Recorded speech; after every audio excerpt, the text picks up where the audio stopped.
And here on the At 10 Gallons Concrete Podcast, we've got one of our favorites back again, 2 trade shows back to back. We got to bring him in.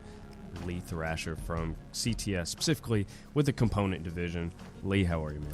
Doing well, gentlemen. Doing well. Always good to speak with you. Yeah, it's always good. We did in our intro segment to this, we're talking about how much walking we do at the show. How many miles did you cover yesterday? Did you take a look on your phone? I did not look. I refuse because I've been on a big weight loss kick and exercising, you know, and I'll track it that way if it's purposeful. Otherwise, I don't want to think of myself as an overachiever, so I don't even look. I'll feel way too good about it, despite the pain, because I was a little sore yesterday. Yeah, we were too. We spent like 3 minutes in our intro segment talking about footwear, and you have to be strategic with it when you come here. Exactly. Is that a lead into my orange shoes, or? Well, I noticed them. I assumed that was going to be because who you are. You might not want to acknowledge those, but I will for you. Much to Joey's pleasure over there. Yeah. Hey, I remember you were talking about tracking your steps and everything else, and how much you've walked. You remember when those like Fitbit things like first came out several years ago? It was almost like a goal. Like I know my wife was like this when she got her first little Fitbit or whatever. If she didn't have her allotted steps by the end of the day, like she would do laps around the house because she had to get that. And I remember it was just like an addiction, a good addiction, I guess, for a while. But she had to get her steps in. Yeah, I don't know if you saw it fairly recently, right at the first of the year.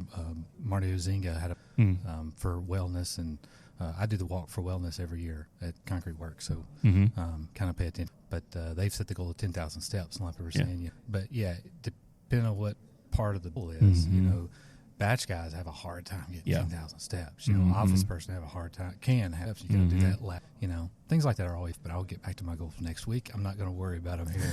There's plenty of activity. Well, I kind of hate to admit this, but there's lots of days where if it's my office day, then I might have 3,000 steps for the day. Yeah. Kind of a little embarrassed to admit that, but 3,000 steps. And so I don't really pay attention to steps that much, but my wife will do 17, 18, 19,000 a day at her job. So it's kind of crazy. My wife's the same way. We did the competition. At that time, she was in the classroom walking. I'm not even going to tell you how bad the gap was, and it was 5 digits easy most days. So, Joe, did you ever participate in like the money back they give you at our company?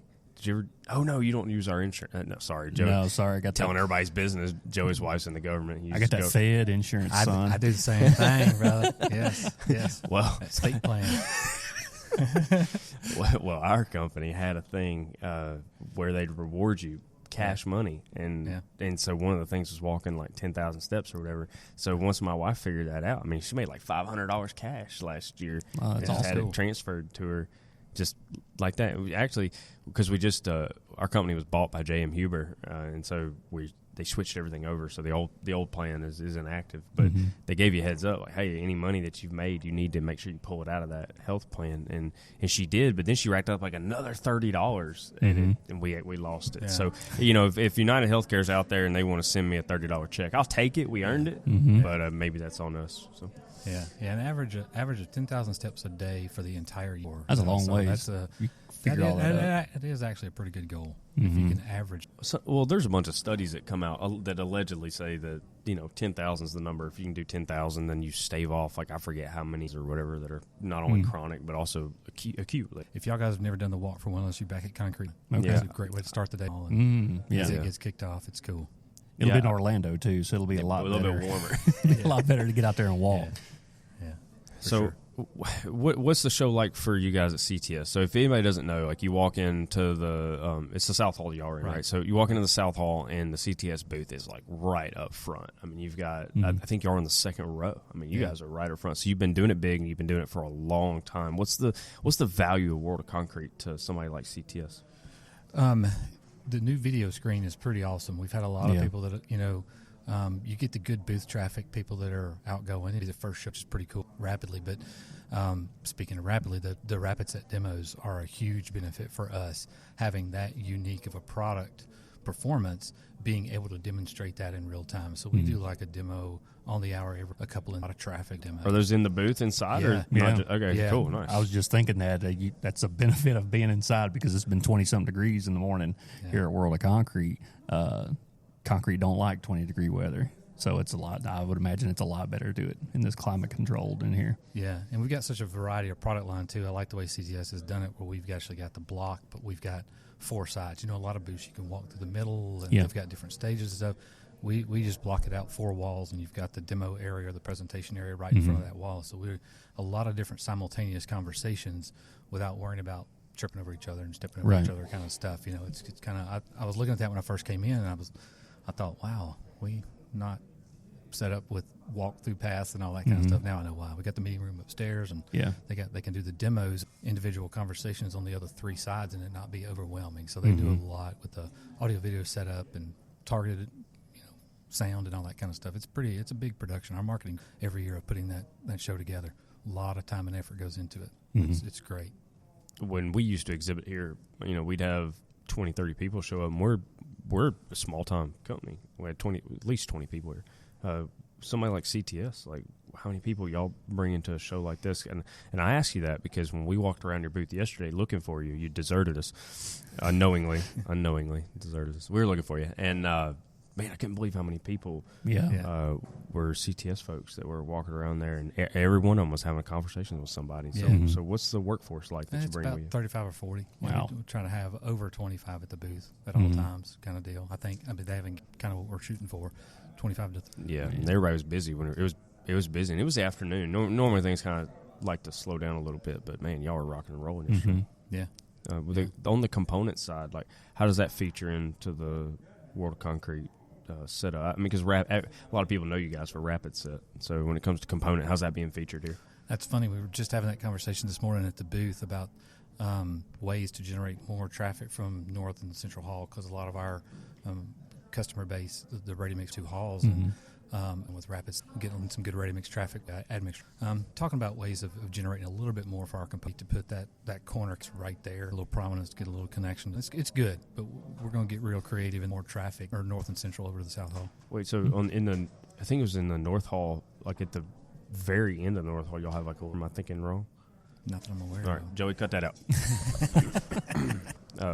All right, well, before we let you go, just wanted to get your impressions of the show. The one thing that we didn't talk about as much in our intro clip was about the traffic. Looks like there's probably going to be about 40,000 people here this year, maybe 45. And, everybody seems to be in a really good mood. It seems like a lot of optimism. I don't know if there's quite as much energy as I felt in previous years, but golly, there's a lot of optimism. Yeah, and when you say not as much energy, I don't think it's like in a negative way. It's more just like relaxed. It's not, or that's just the way I see it. It doesn't feel as frenetic. There's been years where you've had 65, almost 70,000 people, and it almost felt frenetic and I don't know, chaotic's too negative of a term, but frenetic. And then, but this year it's this relaxed but optimism. We've talked to several people who maybe didn't have a great second half of 2024, but they are not discouraged at all. They're like their forecast for 2025 and beyond are looking really good. So with that being said, what's your sense of the show and what are you thinking? What are the vibes you're feeling? Well, I hope you're right about that, and that it does translate into the auction this afternoon. That would be fantastic to get another record year out of that one. I think there's enough vibe and enough energy and optimism that could happen. I think because of the way a lot of our customers talked about, but it's not translating into 2025. I think part of that may be there's a lot of optimism. Energy aren't really ready to make the bigger purchasing decisions while here. Maybe not. But by that type of frenetic or whatever that fancy master's degree term you just used there, this old hillbilly can't speak, that term might come on back in and be present next year more so. But I do agree there's an energy and an optimism that's nice turn of the weather's going to be good and everything. That's Smiles and right. roses all around, and we do okay. I'm not going to delve into college football. Y'all handled that. I share a lot of the same sentiments. Y'all opened your last episode. Yeah.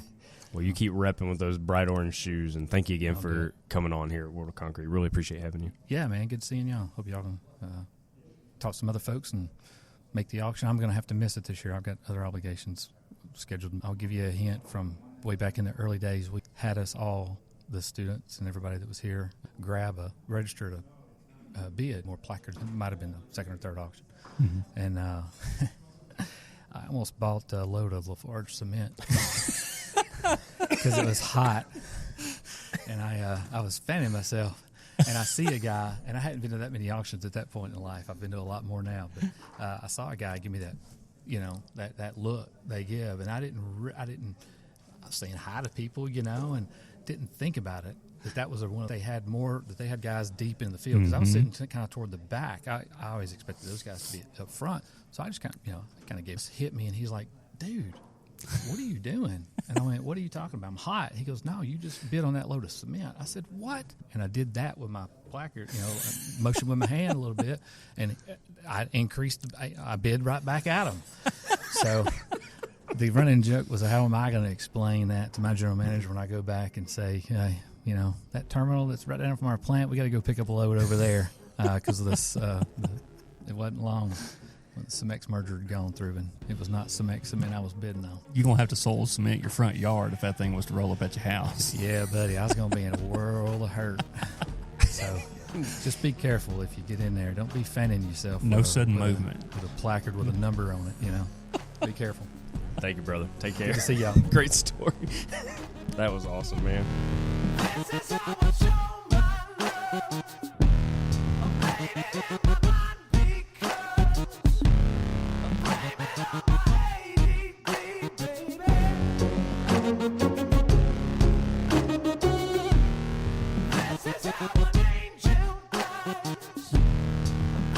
Angel.